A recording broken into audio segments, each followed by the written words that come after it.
Afternoon to you. It's good to see you in this new week. Trust your week has started on a high. So has mine. My name is Bentura Kubok, and our sign language interpreter for this hour will be Clement Muli. And now let's take a look at what's making headlines at this hour.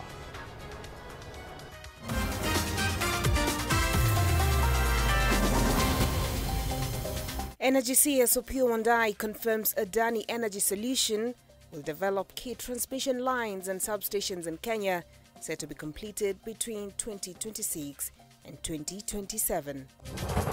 The Ministry of Health launches nationwide trainings to prepare healthcare providers for the upcoming digitization of healthcare services on October 1st.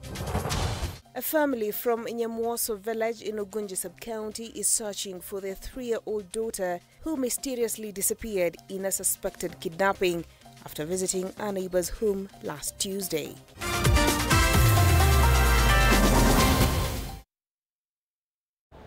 Welcome, this is K24 Newscat, and Treasury Cabinet Secretary John Mbadi is appearing before the Senate Committee on Finance and Budget to shed light on proposals provided in the Division of Revenue Amendment Bill 2024.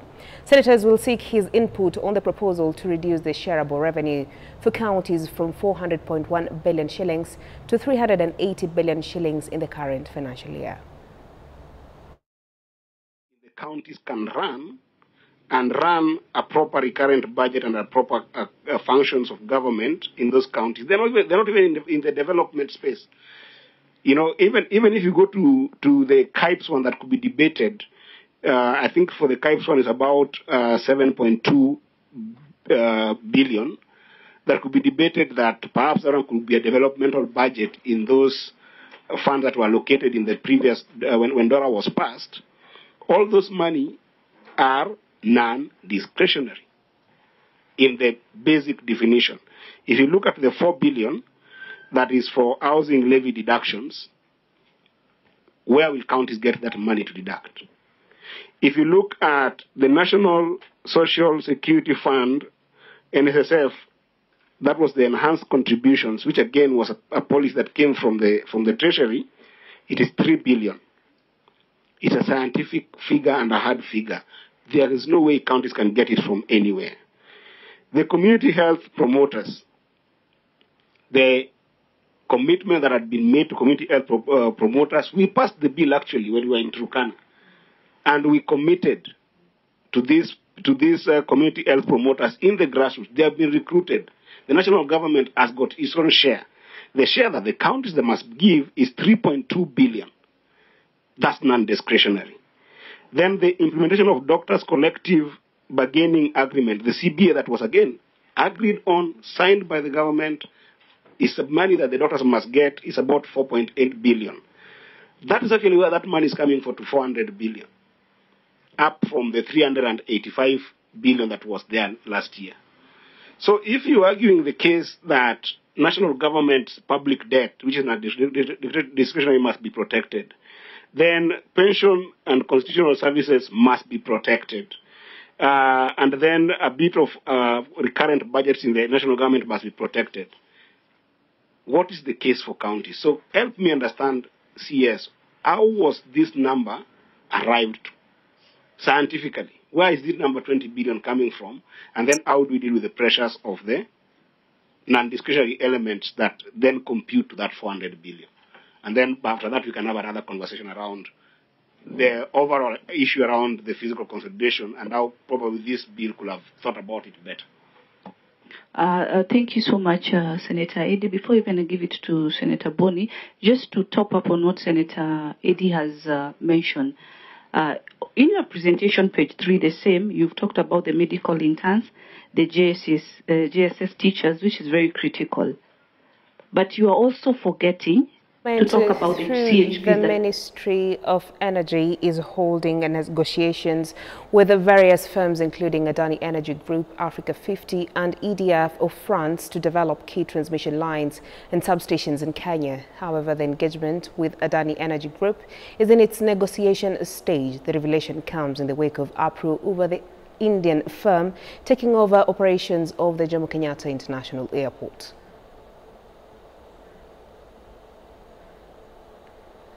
Private partnerships.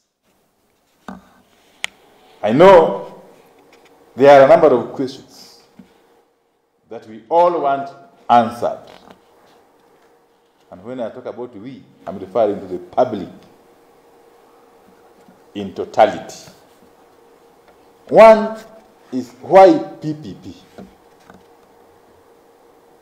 Two, why Africa 50 and Power Grid India?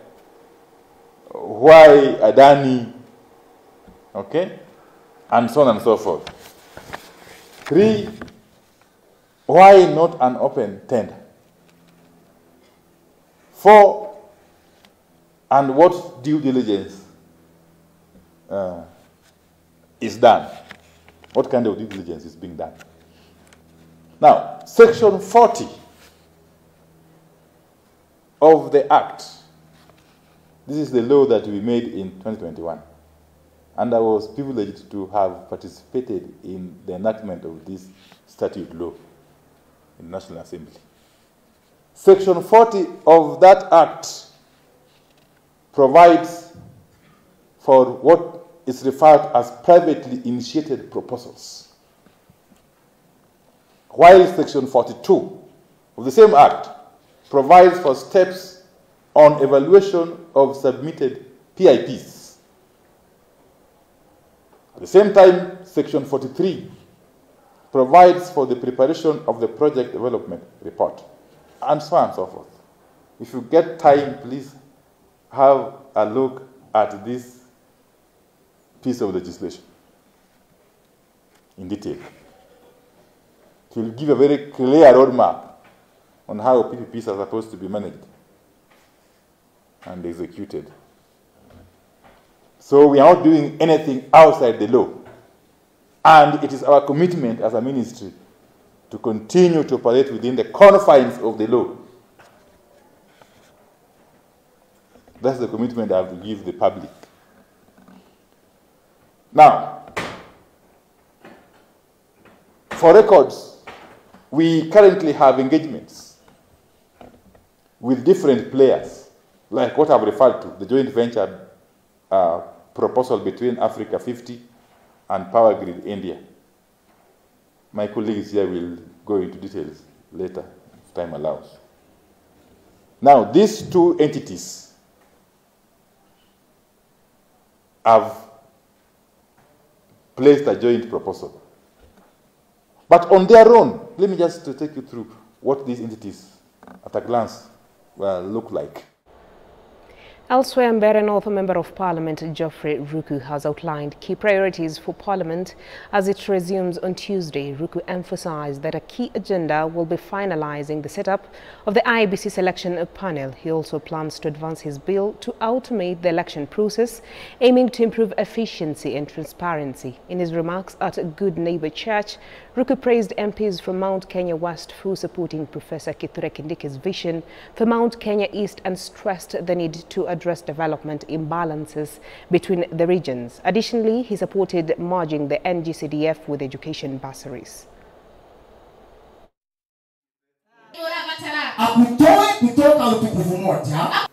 Walisema wanaunga mkono Mheshimiwa Professor Kindiki akiwa ni mheshimiwa ambaye anatoka pande ya east of the mountain. Na sisi pia wabunge more than 21 members of parliament from east pia tunaunga hiyo. Na ni jambo muhimu na ni jambo la kihistoria in supporting that Professor Kithure Kindiki to be the main link between the people, the people's projects, and the administration of His Excellency the President. CDF, GAV, bursaries, all this we have no problem with scrutinizing the proposal. Kama ni bursaries zote ziwekwe kitu mahali pamoja, watoto wa Kenya wapate masomo sawa sawa. We have a tested process of members of parliament issuing bursaries across all the constituencies. And in Nakuru, residents are up in arms over a proposed draft county valuation law that threatens to raise land rates starting January 2025 drastically. The draft outlines an increase of over 200%, a move that residents argue comes at a particularly challenging economic times and without sufficient development to justify such a hike. According to notice from the county government, locals are now required to review a new land valuation rollout that spells out this steep new rate. This proposal has sparked significant outrage among former leaders of the county, with former Bahati Member of Parliament Kimani Ngunjiri expressing strong opposition, stating that the new rates set at 2% of property value are unacceptable. Hapa county tumeongezewa 1,000 plus mambo ya rates. Hapa. Not 100, 1,000 plus. Na munawekewa ati ukitaka kuuliza ununue form shilingi 1,000 ndio ingizwe kwa discussion. It have never happened. I've never seen them like that. Ni watu ngapi wako na property Nakuru hapa? Millions of the people. So they can collect even 2-3 billion. Hiyo munachezewa na munakimbia kuregister. What are you registering for? You are right to say what you are supposed to say. You are right. Useme ile kitu unataka kusema. Yaani mnapiganishwa mpaka mnaambiwa unakuliwa pesa bado utoe 1,000 ati ya kurejista. Wameshindwa kulani ile vitu wanaye. Pesa wanapewa na serikali wameshindwa kulani. Na nyinyi mnataka vitu ya governor. You cannot talk about it. Let me tell you. Mtu yote azungumuzi mambo ya mwananchi. Mambo vile mwananchi amesukumwa. Don't try to come kuomba kiti hapa Nakuru. We shall stand in this county. We shall mobilize our people to say no. Sio haki na sheria, the law does not provide for charging public participation. Ile maneno county ya Nakuru inafanya ati ukitaka kutoa maoni public participation, kwa sababu wakati valuation roll imetolewa na unaambiwa utoe maoni, that is public participation which is provided for by the law. Lakini hauwezi kuwa unaitishwa pesa ili uweze kupeana maoni yako. The constitution and the law does not allow and does not provide for any charge, for any fees to be charged on public participation. So tunataka kuuliza kwamba hiyo maneno ati lazima ulipe shilingi 1,000 ili utoe maoni yako ya objection. It is not founded in anywhere. In now to education matters, Tinderet Member of Parliament Julius Meli, who also chairs the Parliamentary Education Committee, has urged the Teachers Service Commission to address the issues faced by teachers working far from their home counties. Meli highlighted the challenges and stigma these teachers endure and called for their request to be approved. Additionally, Meli has proposed that the TSC establish a procedure for the permanent employment of JSS teachers. County ulio mbali na kwenu. Delocalization ilikuwa abolished na sasa imekuwa vizuri.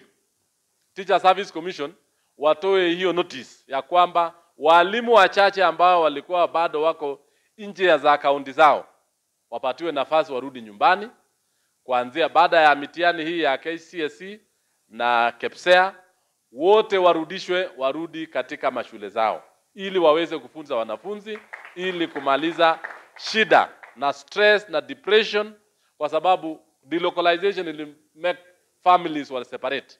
Unapata bibi yako kule Trans Nzoia, mwanamume yako huku Nandi au bwana yako huku Nandi, na hiyo sio nzuri hata kidogo.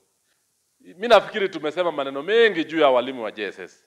Wacha niseme ya kwamba Teacher Service Commission sasa inabidi ianze itoe program namna ya kuajiri na kumaliza mambo ya JSS kwa muda mfupi ijayo. Tension flared in Ugunja sub-county as villagers stormed a home in Nyamwoso village, demanding the release of a 3-year-old Candice Aurelia who disappeared 6 days ago. Candy went missing after visiting a neighbor's home last Tuesday, leading to an angry mob confronting the family they believe might be connected to her disappearance. Despite extensive searches and police involvement, the child remains missing. Police had to intervene with reinforcement to calm the situation, and key suspects have been taken in for questioning. The community is calling for a thorough investigation to locate the missing girl. Nilijulishwa kuhusu habari ya kupotea kwa mtoto siku ya Jumanne. Ilikuwa ni saa 8 nikiwa darasani. Nilijulishwa na mke wangu ambaye ni mama mtoto kuwa mtoto ametoweka.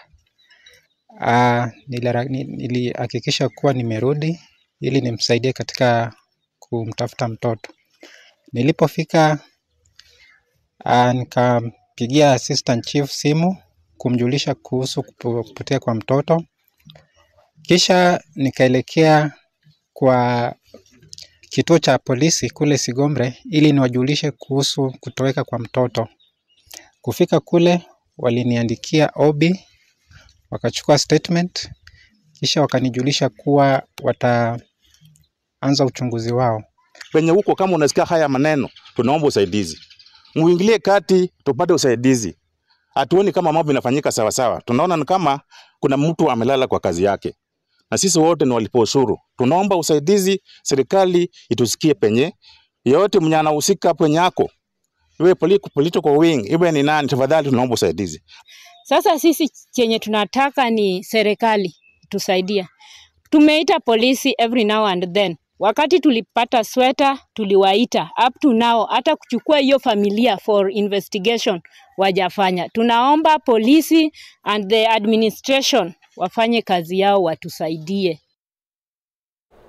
Well, and with that we take a breather here at K24 Newscast. We have more news for you after this break. Stay tuned.